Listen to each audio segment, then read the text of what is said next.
नमस्कार। युद्धोत्तर महाभारत में आप सभी का स्वागत है।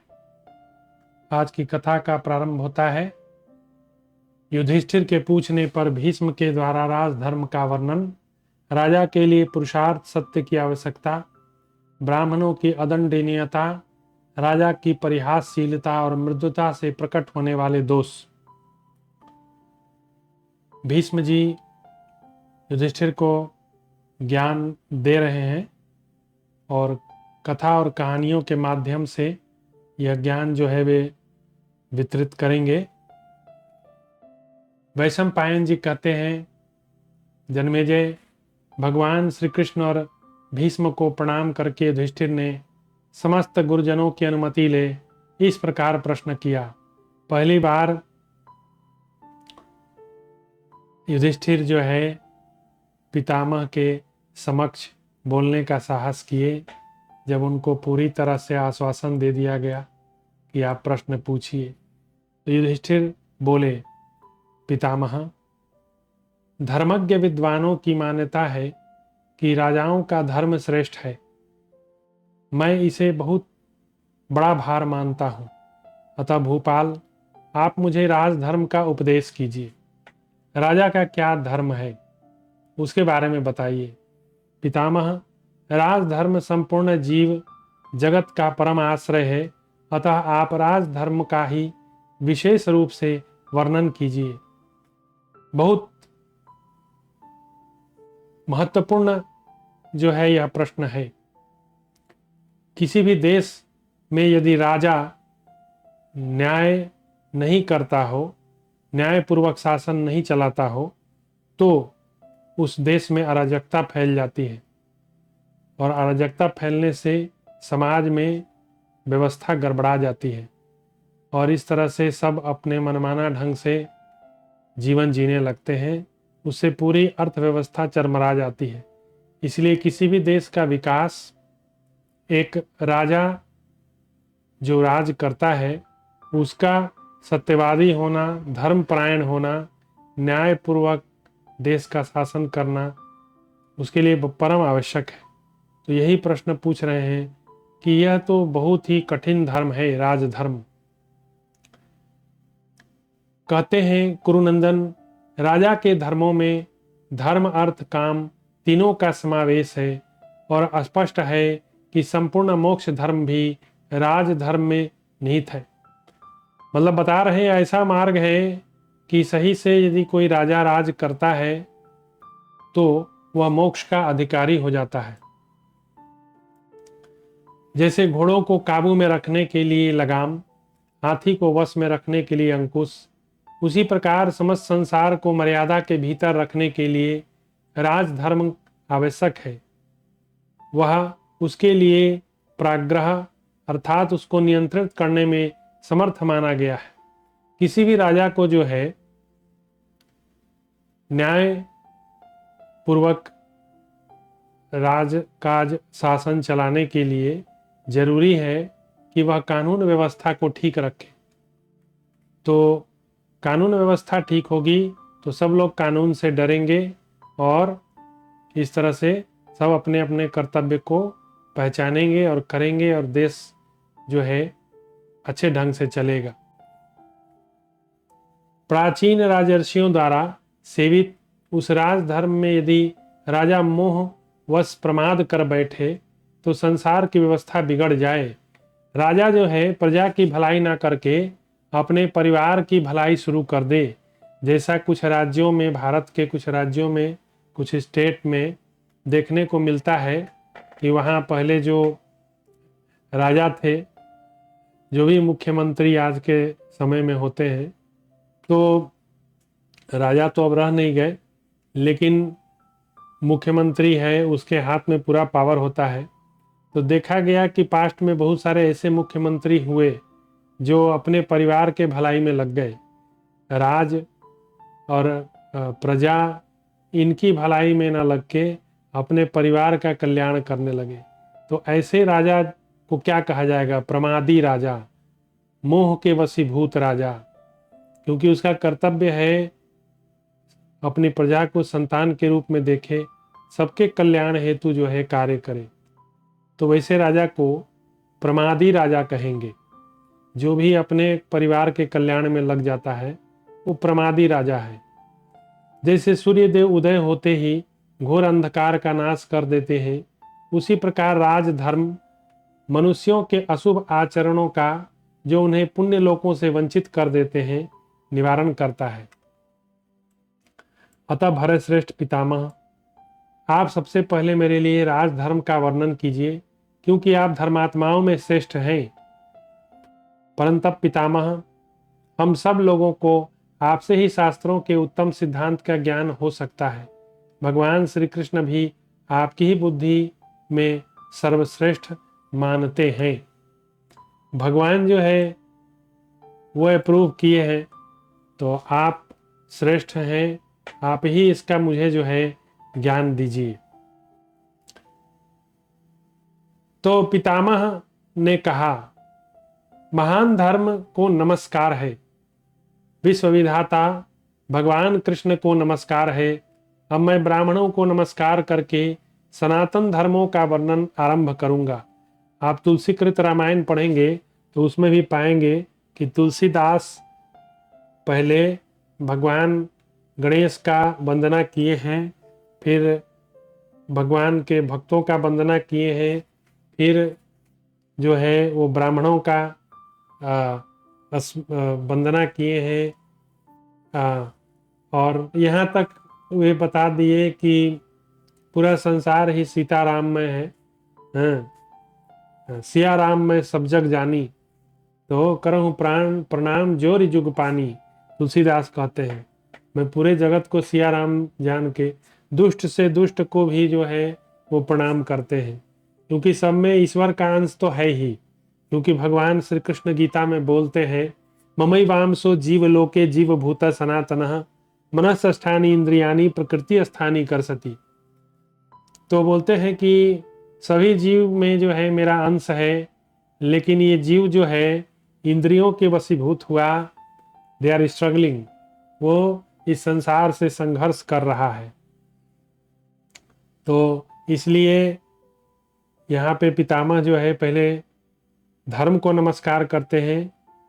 जहाँ धर्म है वहीं कृष्ण है, इसलिए फिर कृष्ण को नमस्कार करते हैं। और जहाँ कृष्ण है, भगवान का मुख है ब्राह्मण, भगवान को बहुत प्रिय है, इसलिए ब्राह्मणों को नमस्कार करते हैं। और सनातन धर्मों का वर्णन आरंभ करता हूँ। अब पितामह जो भी बताएंगे, आजकल बहुत ये प्रचार में है सनातन धर्म, लोग चिल्लाते रहते हैं, लेकिन किसी को कुछ पता है नहीं सनातन धर्म है क्या। तो देखिए पितामह के द्वारा जो है सनातन धर्म का यहाँ पे विवेचना किया जाएगा। तो श्रोतागण आप लोग सुनिए, कमेंट भी लिखिए और कोशिश कीजिए कि सनातन धर्म को ठीक से जानिए, सिर्फ रट्टा लगाने से नहीं होता। तो यहाँ पे सनातन धर्म का वर्णन किया जा रहा है। सुनिए क्या है सनातन धर्म। कहते हैं, युधिष्ठिर अब तुम नियम पूर्वक एकाग्र हो, मुझसे संपूर्ण रूप से राजधर्म का वर्णन सुनो, तथा और भी जो कुछ सुनना चाहते हो, तुम्हारे मन में कुछ और भी प्रश्न है वह भी पूछना, उसका भी जवाब दूंगा। लेकिन एक बहुत फैला हुआ, बहुत बृहत तुमने टॉपिक उठाया है, राजधर्म, देश धर्म, पितृधर्म, पुत्र धर्म, ये बहुत व्यापक है धर्म शब्द। तो उसमें से एक राजधर्म है जो किसी भी देश के लिए बड़ा इंपॉर्टेंट है। तो युधिष्ठिर तुमने ये राजधर्म के बारे में पूछा है, तो बड़ा विस्तृत प्रश्न है, मैं इसका जो है तुम्हें उत्तर देता हूं, ध्यान से सुनो। कुरुश्रेष्ठ, सबसे पहली बात बताते हैं, राजा को सबसे पहले प्रजा का रंजन करना चाहिए, इसीलिए उसको बोलते हैं हे राजन। रंजन मीन्स होता है चमकाना। चमकाने का अर्थ क्या है? प्रसन्नता के साथ जो है रजन करना है, सबकी देखभाल करना। अर्थात रजन अर्थात उसे प्रसन्न रखने की इच्छा से देवताओं और ब्राह्मणों के प्रति शास्त्रोक्त विधि के अनुसार बर्ताव करना चाहिए। अर्थात देवताओं का विधि पूर्वक पूजन ब्राह्मणों का आदर सत्कार करे। सबसे पहले राजा का कर्तव्य है कि प्रजा को यदि सुखी रखना है तो पहले तो देवताओं के ऊपर जो है वो श्रद्धा रखे, देवताओं लोगों का सम्मान करे और पूजा करे और ब्राह्मणों का आदर सत्कार करे। क्योंकि कोई भी जो ब्राह्मण समाज होता है वह विद्या का भंडार होता है, ज्ञान का स्रोत होता है। तो उसी ज्ञान के स्रोत का आधार बना के राजा जो है अपने कर्तव्यों का निर्वाह करता है। उसे क्या करना चाहिए, वो सारा ज्ञान जो है, याद कीजिए राम भगवान के गुरु जो है वशिष्ठ मुनि थे। तो इसलिए ब्राह्मणों का आदर सत्कार करे। ब्राह्मण का मतलब विद्वान, जो भी विद्वान है। ब्राह्मण का मतलब विशेष घर में जन्म लेने से नहीं होता। जो कोई भी विद्वान है वह ब्राह्मण है, ऐसा समझना चाहिए। तो विद्वान कोई भले ही किसी कुल में जन्म लिया लेकिन उसमें कोई विद्या नहीं है, न तपो न ज्ञानम न गुणम न शीला, तो इस तरह वो ब्राह्मण कहलाने के योग्य नहीं है। ब्राह्मण वही है जिसमें ब्राह्मण वाले जो गुण होते हैं वे उनका विद्यमान होना उसके ब्राह्मणत्व को सिद्ध करता है। तो कुरुकुल भूषण देवताओं ब्राह्मणों का पूजन करके राजा धर्म के ऋण से मुक्त होता है और सारा जगत उसका सम्मान करता है। एक राजा का यदि सलाहकार, सेक्रेटरी जिसको बोलते हैं पर्सनल एडवाइजर, वो उसका चारों तरफ जो विद्वान लोग का मंडली है यदि वो ना रहे, वो राजा जो है सम्मान के योग्य नहीं होता, क्योंकि सारा ज्ञान वहीं से उसको मिलता है। अभी हमारे देश में प्रधानमंत्री जो हैं वे इतना क्यों पॉपुलर है, कितना क्यों फेमस है, क्योंकि उनके मंत्रिमंडल में एक से एक विद्वान लोग हैं। मतलब उनके जो सलाहकार हैं, पर्सनल एडवाइजर हैं, जिनसे वे सलाह लेते हैं, वे सब आईएएस, आईपीएस और बड़े बड़े जो है पदों पर रहने वाले लोग, बड़े विद्वान लोग हैं। तो उनको जो है अपने चारों तरफ रखते हैं, उनसे आइडियाज़ लेते हैं और इस तरह से शासन व्यवस्था को चलाते हैं। तो जो राजा लर्नेड लोगों का सम्मान नहीं करता, वह जो है सम्मान जगत उसका सम्मान नहीं करता। तो सबसे जरूरी है राजा के लिए सही लोगों का मूल्यांकन करे। बेटा युधिष्ठिर, तुम सदा पुरुषार्थ के लिए प्रयत्नशील रहना। पुरुषार्थ के बिना केवल प्रारब्ध राजाओं का प्रयोजन नहीं सिद्ध कर सकते। तो पुरुषार्थ मतलब क्या होता है कि अपने बुद्धि बल विवेक से धन का अर्जन करना, ये पुरुषार्थ है। क्योंकि धन से ही जो है संसार चलता है। तो पुरुषार्थ है धन कमाना। धन बोलते हैं ना, धर्म अर्थ काम मोक्ष, 4 पुरुषार्थ हैं मनुष्य के। तो उन 4 पुरुषार्थों में धन जो है बहुत ही आवश्यक है। तो मनुष्य को पुरुषार्थ करना चाहिए और सिर्फ प्रारब्ध के भरोसे नहीं बैठे रहना चाहिए कि हमको भाग्य में मिलना है तो मिलेगा, नहीं मिलेगा तो मैं कुछ करूंगा ही नहीं। ऐसा नहीं, पुरुषार्थ करते रहना चाहिए। यद्यपि कार्य की सिद्धि में प्रारब्ध और पुरुषार्थ ये दोनों साधारण कारण माने गए हैं, तथापि पुरुषार्थ को ही प्रधान मानता हूं। प्रारब्ध तो पहले से ही निश्चित बताया गया है। प्रारब्ध के बारे में क्या करना है वो तो भविष्यकर्ता लोग पहले ही बता देता है कि फलना ऐसा होगा, ठिकाना ऐसा होगा। तो लेकिन जो अनप्रिडिक्टेबल है वह है आपका पुरुषार्थ। प्रारब्ध तो प्रिडिक्टेबल है, और जो मनुष्य जान जाता है उसके बारे में उसका कोई इंटरेस्ट नहीं रहता। जब तक नहीं जानता है तभी तक इंटरेस्ट है। तो जब जान जाएगा तो उसका इंटरेस्ट खत्म हो जाएगा। इसलिए पुरुषार्थ करते रहना चाहिए, क्योंकि इंटरेस्ट बना रहता है कि भाई मेरे इस पुरुषार्थ का क्या फल मुझे मिलेगा। हैं, तो पुरुषार्थ जरूरी है। अतः यदि आरंभ किया हुआ कार्य पूरा न हो सके अथवा उसमें बाधा पड़ जाए तो उसके लिए तुम्हें अपने मन में दुख नहीं मानना चाहिए। तुम सदा अपने आप को पुरुषार्थ में ही लगाए रखो। यही राजाओं का मतलब प्रारब्ध में है। हमने पुरुषार्थ किया, कोई चीज नहीं मिला तो उसके लिए दुख नहीं मानना है। वो ठीक है, मेरा पुरुषार्थ मैं किया, नहीं मिला, डिफरेंट स्टोरी, बट पुरुषार्थ तो करना है। वो कहते हैं ना, उद्यमे नहीं कार्यानि सिद्धंति न ही सुप्त सिंह से मुखे मृगा परिवसंती। तो सभी कार्य से जो कार्य संपन्न होता है वो उद्यम करने से होता है। कि शेर जो है वो सोचते रहे कि उसके मुख में मृग आ जाए, तो ऐसा थोड़ा ही होता है, ऐसा नहीं होता है, उसको भी स्वीकार करना पड़ता है। सत्य के सिवा दूसरी कोई वस्तु राजाओं के लिए सिद्धि कारक नहीं। सत्यपरायण राजा इहलोक परलोक में।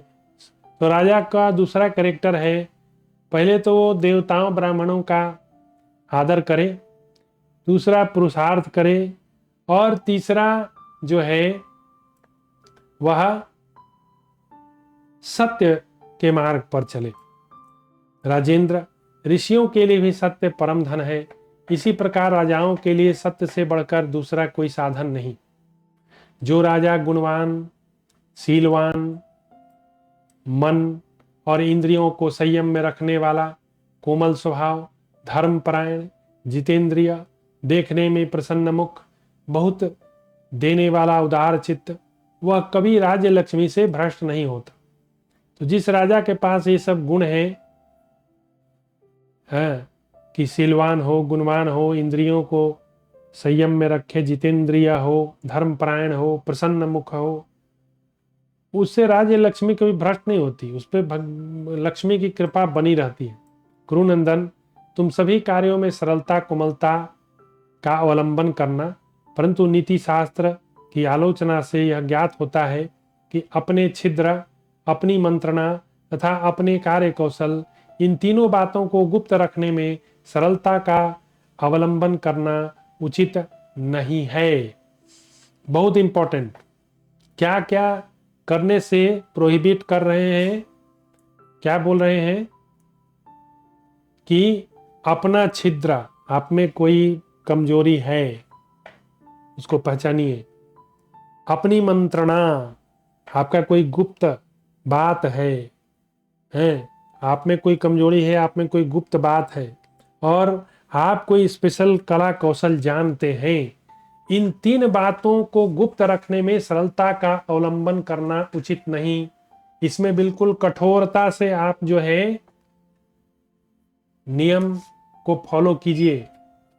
और क्या कीजिए, आप अपने छिद्र को जाहिर मत होने दीजिए। आप अपने छिद्र को जाहिर मत होने दीजिए। अपने जो गुप्त विषय हैं, मंत्रणा है, उसको भी जाहिर मत होने दीजिए। और आप में कोई विशेष कार्य कौशल है, उसको भी ज़्यादा हाईलाइट मत कीजिए। वो आपको काम आएगा जब ज़रूरत का समय होगा, तो उसका ज़्यादा प्रचार नहीं होना चाहिए। तो राजा को इससे बचना चाहिए।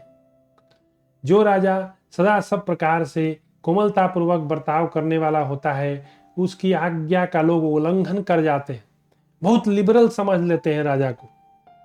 ये राजा तो ऐसे ही है, इसको कुछ भी करो कोई फर्क नहीं पड़ता, इट डजंट मैटर। तो इस तरह से लाइटली लोग राजा को लेंगे। यदि हर चीज में कोमलता नहीं, राजा को जहां लगे कि गलत हुआ है, वहां बिल्कुल यमराज की तरह जो है उसको शासन करना चाहिए। यमराज का दंड ले लेना चाहिए, यमराज का दंड धारण कर लेना चाहिए और न्याय करना चाहिए, कोमलता पूर्वक नहीं।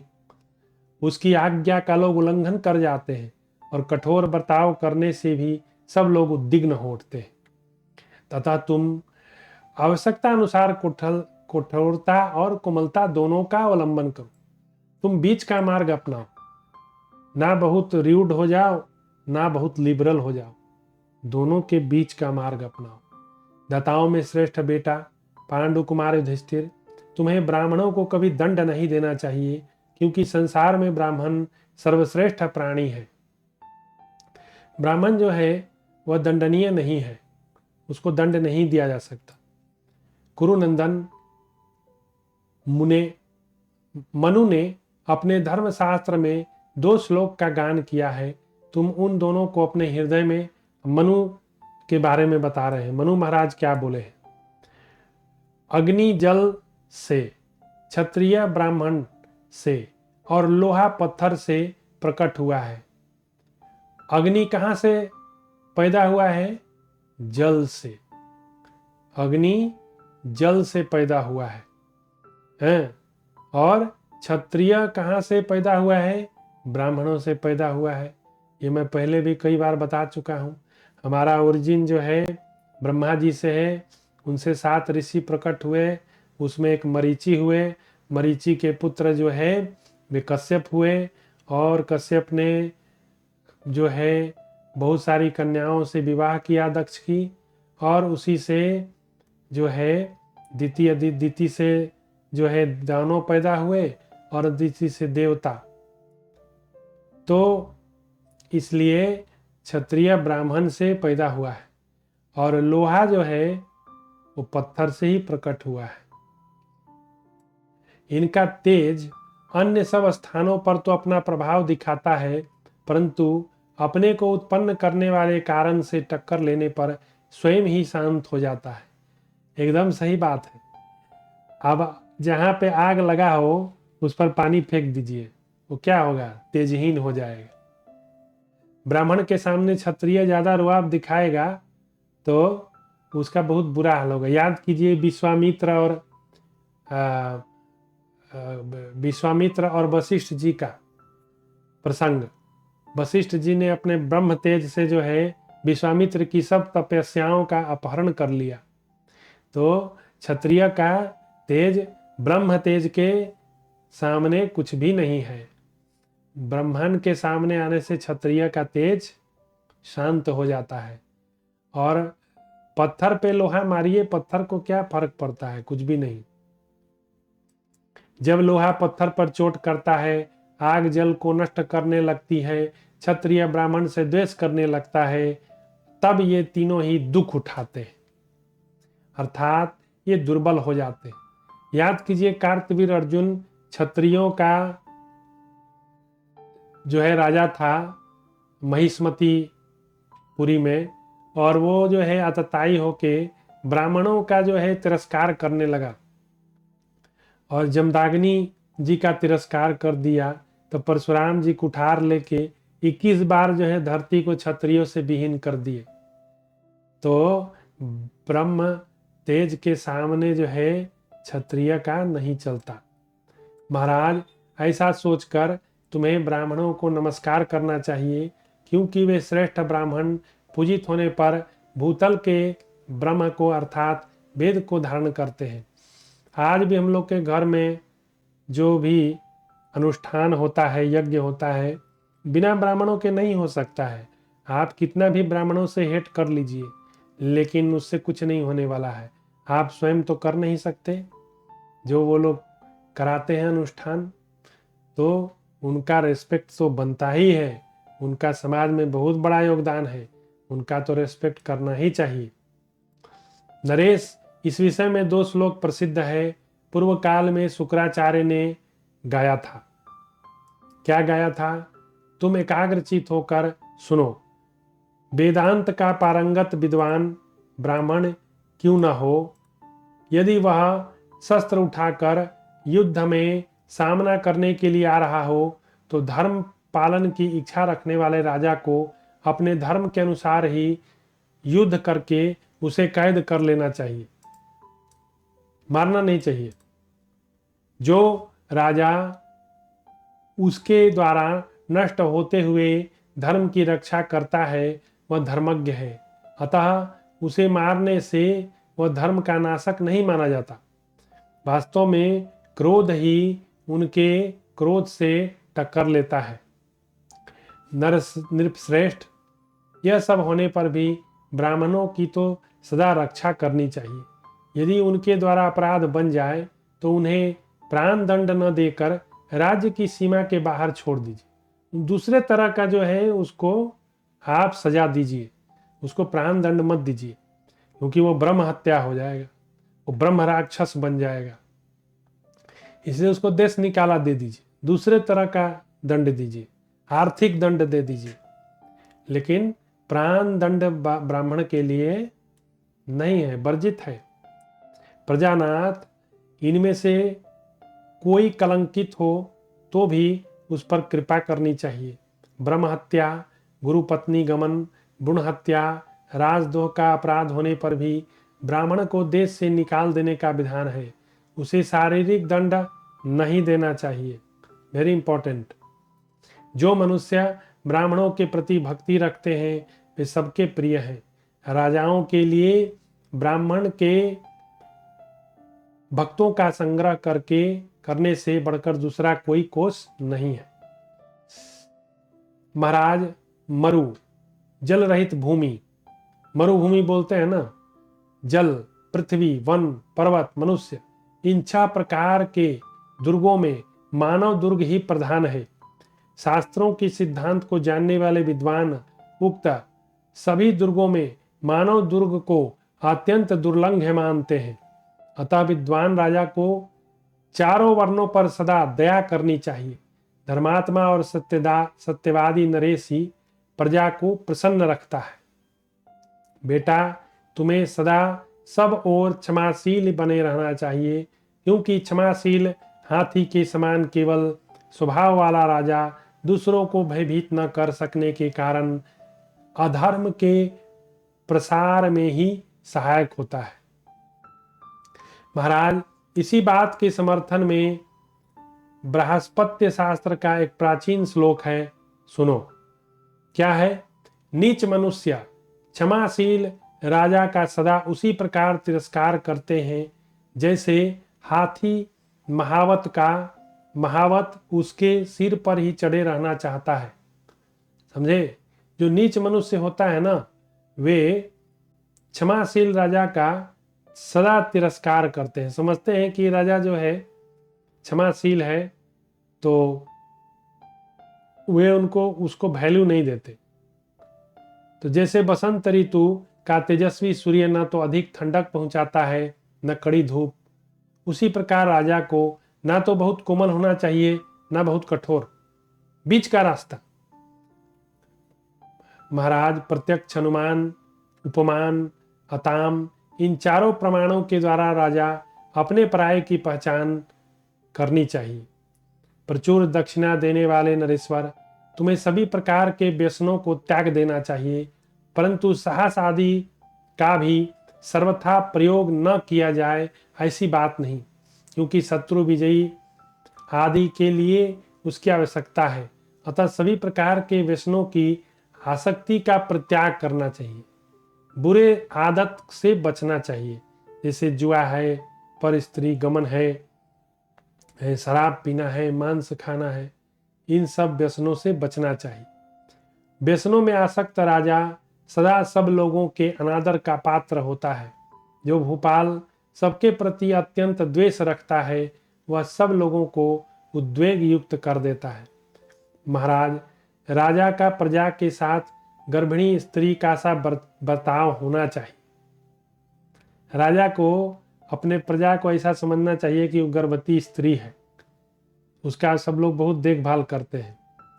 तो किस कारण से ऐसा होना उचित है यह बताता हूं, सुनो। क्यों प्रजा को क्यों गर्भवती स्त्री जैसा जो है समझना चाहिए? जैसे गर्भवती स्त्री अपने मन को अच्छे लगने वाले प्रिय भोजन आदि का परित्याग करके केवल गर्भस्थ बालक के हित का ध्यान रखती है, उसी प्रकार धर्मात्मा राजा को भी चाहिए कि निसंदेह वैसा ही बर्ताव करे। कुरुश्रेष्ठ, राजा अपने को प्रिय लगने वाले विषय का परित्याग करके जिसमें सब लोगों का हित हो वही कार्य करे। पांडुनंदन, तुम्हें कभी भी धैर्य का त्याग नहीं करना चाहिए। जो अपराधियों को दंड देने में संकोच नहीं करता, सदा धैर्य रखता है, उस राजा को कभी भय नहीं होता। वक्ताओं में श्रेष्ठ। तुम्हें सेवकों के साथ अधिक हंसी मजाक नहीं करना चाहिए। राजा को एक डिस्टेंस मेंटेन करना चाहिए। राजा से जीविका चलाने वाले सेवक यदि मुंहलगे हो जाएंगे तो मालिक का अपमान कर बैठते हैं। वे अपनी मर्यादा में स्थिर नहीं रहते, उसके अपने स्वामी के आज्ञा का उल्लंघन करने लगते हैं। इसलिए उनसे सदा डिस्टेंस बना के रखो। वे जब किसी कार्य के लिए भेजे जाते हैं तो उसकी सिद्धि में संदेह उत्पन्न कर देते हैं। राजा की गोपनीय त्रुटियों को भी सबके सामने ला देते हैं। जो वस्तु नहीं मांगनी चाहिए उसे भी मांग बैठते हैं। राजा के लिए रखे हुए भोज्य पदार्थ को स्वयं खा लेते हैं। राजा के बिस्तर को इस्तेमाल कर लेते हैं। तो इस तरह से ये बड़ा खतरनाक स्थिति है। राजा के राज्य के अधिपति भूपाल को कोसते हैं, उनके प्रति क्रोध से तमतमा उठते हैं, घूस लेकर धोखा देकर राजा के कार्यों में विघ्न डालते हैं। जो वे जाली आज्ञा पत्र जारी करके राजा के राज्य को जर्जर कर देते हैं, रनवास के राक्षसों से मिल जाते हैं, अर्थात उनके समान ही वेशभूषा धारण करके घूमते फिरते हैं। राजा के पास ही मुंह बाकर जम्हाई लेते हैं, थूकते हैं। नृपश्रेष्ठ वे मुंह लगे नौकर लाज छोड़कर मनमानी बातें बोलते हैं। परिहासशील कोमल स्वभाव वाले राजा को पाकर सेवक गण उसकी अवहेलना करते हैं। उसके घोड़े हाथी रथ को अपनी सवारी के काम में लाने लगते हैं। आम दरबार में बैठकर दोस्तों की तरह बराबरी का बर्ताव करते हुए कहते हैं, राजन आपसे इस काम का होना कठिन है, आपका यह बर्ताव बुरा है। अब राजा को सलाह देने लगते हैं।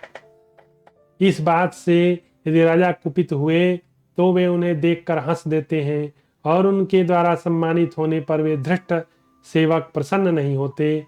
इतना ही नहीं, वे सेवक परस्पर स्वार्थ साधन के निमित्त राजसभा में ही राजा के साथ विवाद करने लगते हैं। राजा पास ही खड़ा खड़ा सुनता रहता है, निर्भय होकर उसके आभूषण पहनने, खाने, नहाने, चंदन लगाने आदि का मजाक उड़ाया करते हैं। भारत उनके अधिकार में जो काम सौंपा जाता है उसको वे बुरा बताते हैं, छोड़ देते हैं।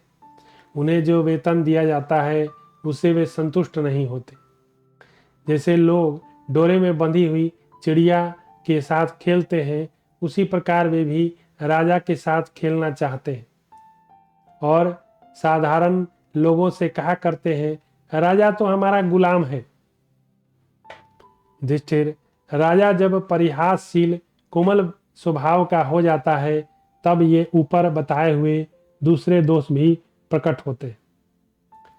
तो इस तरह से यह चैप्टर यहाँ समाप्त होता है और इसमें जो युधिष्ठिर को ज्ञान दिया गया वो यही बताया गया है कि एक राजा को किसके साथ कैसा व्यवहार करना है, उसको एक ऑलवेज डिस्टेंस मेंटेन करके रखना अति आवश्यक है। तो अभी मैं यहाँ पे इसको रोकता हूँ और फिर अगले टॉपिक में फिर जो है दूसरी वीडियो में मैं उसको बताऊँगा। जय श्री राम।